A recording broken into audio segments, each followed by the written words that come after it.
Bismillahirrahmanirrahim. Assalamualaikum warahmatullahi wabarakatuh. Semangat perubahan, salam kedaulatan rakyat.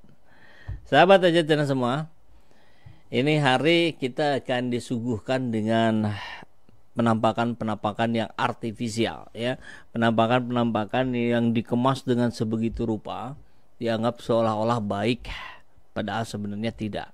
Dianggap seolah-olah berprestasi, padahal sebenarnya tidak. Jadi coba lihat saja dalam 1-2 hari ke depan nanti akan ada narasi-narasi Pangeran Solo itu akan dikemas menjadi orang yang dianggap sebagai yang muda, yang berbakat, yang muda, yang berprestasi, dan seterusnya dan seterusnya. Padahal kalau kita mintakan fakta, mereka sendiri limbung. Apa prestasinya? Kecuali sebagai privilege anak seorang raja, kan begitu. Nah, maka di sisi lain kita lihat juga bagaimana framing-framing terus dilakukan oleh para lembaga survei. Kita kan juga sering bingung, ya. Ini kok di lembaga survei yang ini Anies Ganjar yang menang, di lembaga survei ini Prabowo yang menang, lembaga survei ini Anies yang Ganjar yang menang, ini Ganjar yang Prabowo yang menang. Kok Ganjar Prabowo, Aniesnya di sebelah mana? Dulu saya pernah bikin, ya, Anies Ganjar menang di Indobarometer kalau tidak salah gitu, ya. Prabowo menang di LSI, Anies menang di hati rakyat. Nah, begitu, ya.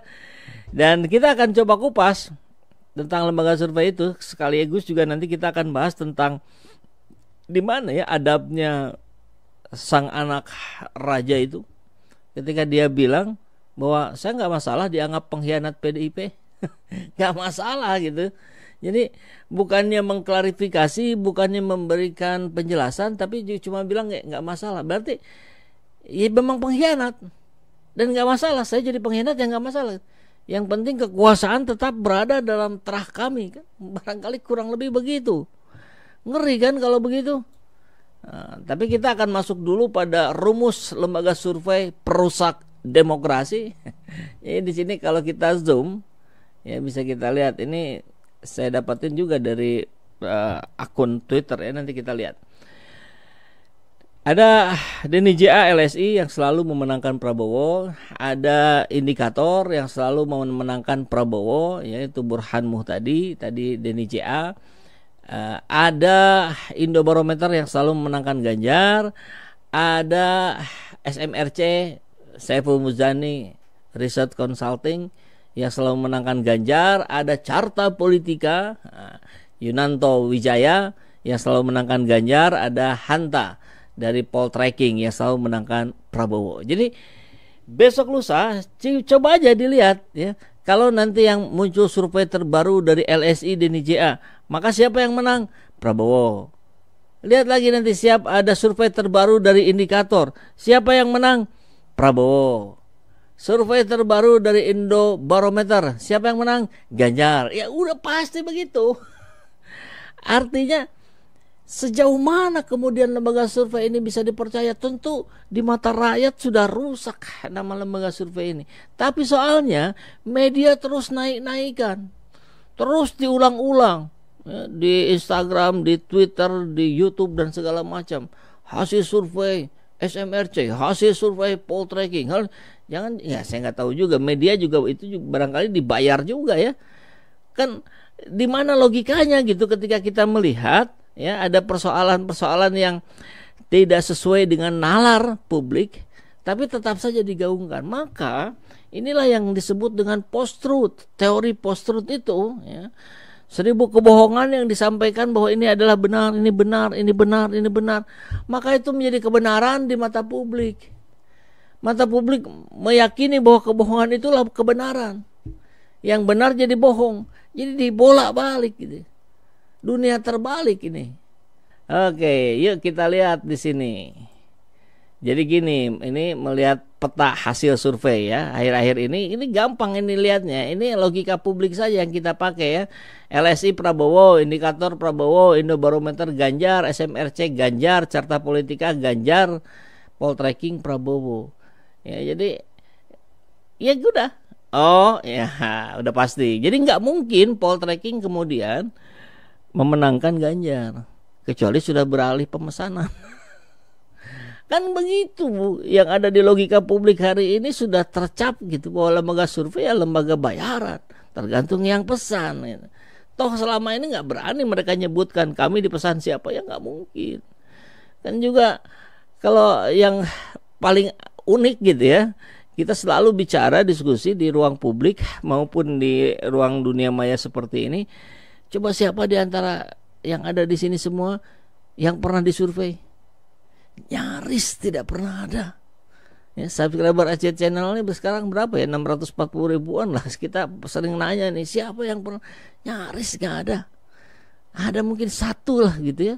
Tapi satu dari 640 ribu itu 0,00 sekian. Artinya ini siapa sih sampelnya?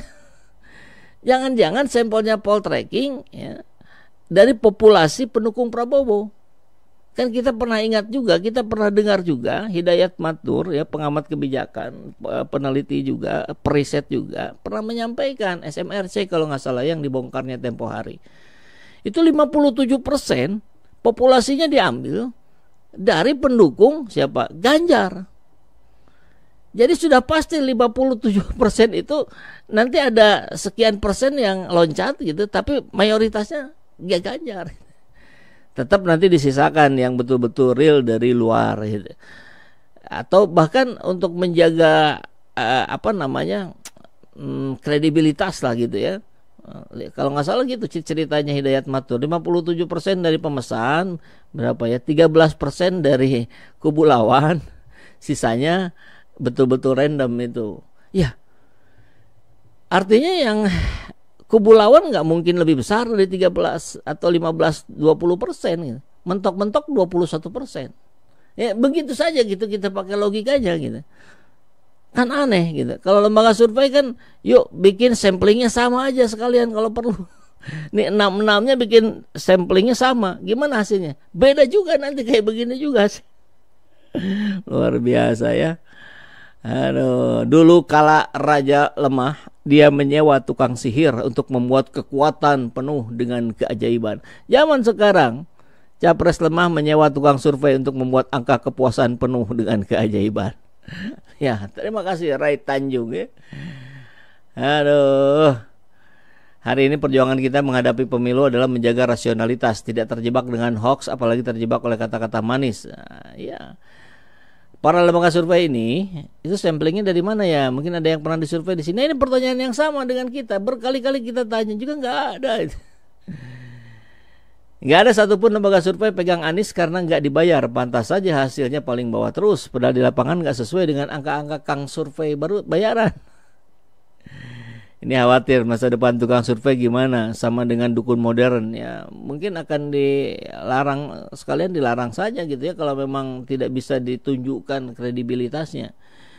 Ini jangan-jangan ya lembaga survei itu merupakan satu kesatuan dengan tim pemenangan Pilpres, jadi wajar yang menangin yang bayar.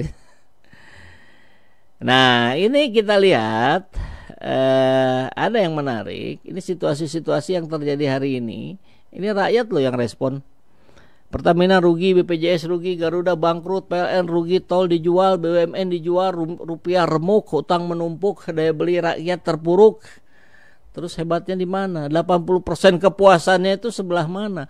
Kalau yang disurveinya kaum miskin ya, yang baru 2 minggu diberikan bansos 300.000, ya pasti puas jawabnya. Ini juga kan ngaco juga gitu, pengukuran begini itu ilmu statistik jadi disalahgunakan gitu.